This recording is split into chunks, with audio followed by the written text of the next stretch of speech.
Gyvenam laikais gerais gadais, kai rūpesčiai mus supo mažiausiai,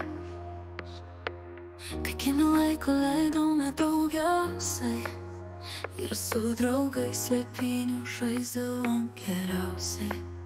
Vaikai mes būdavom tada, neliūdėjom niekada, tėvai mūsų auklėjo savaip, kad žmonėmis užaugtume gerai. Vaikystė tai mūsų pasakų šalis, į kurią norėtume nors kartais sugrįžt, pabūt dar retkarčiais mažais vaikais ir bėgioti tais pačiais numintais keliais. Nors kartais leiskime pabūti savo mažais, žaisti lietuje, maudyti su draugais, pailsėti nuo darbų kasdienių ir pamiršt nors parai tiek rūpestėlių.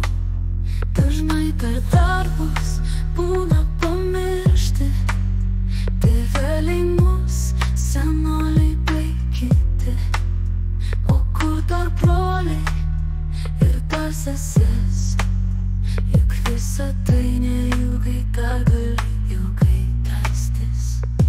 Vaikystė tai mūsų pasakų šalis, į kurią norėtume nors kartais sugrįžt, pabūt dar retkarčiais mažais vaikais ir bėgioti tais pačiais numintais keliais.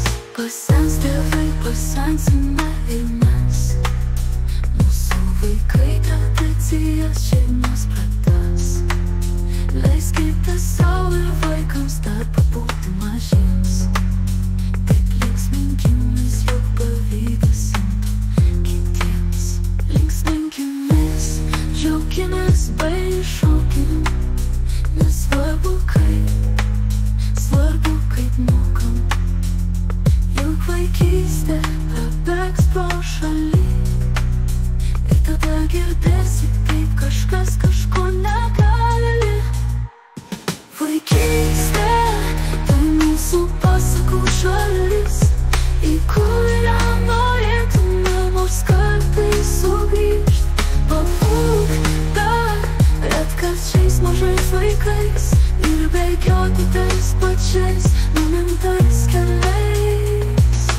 Leiskime sau pabūti vaikais, nebijot būt žvilgsniais nuteistais. Suvokt nėra įdomu, nes ten linksmybių nebėra įvairių. Vaikystė tai mūsų pasakų šalis, į kurią norėtume nors kartais sugrįžt, pabūt dar retkarčiais mažais vaikais ir bėgioti tais pačiais numintais keliais.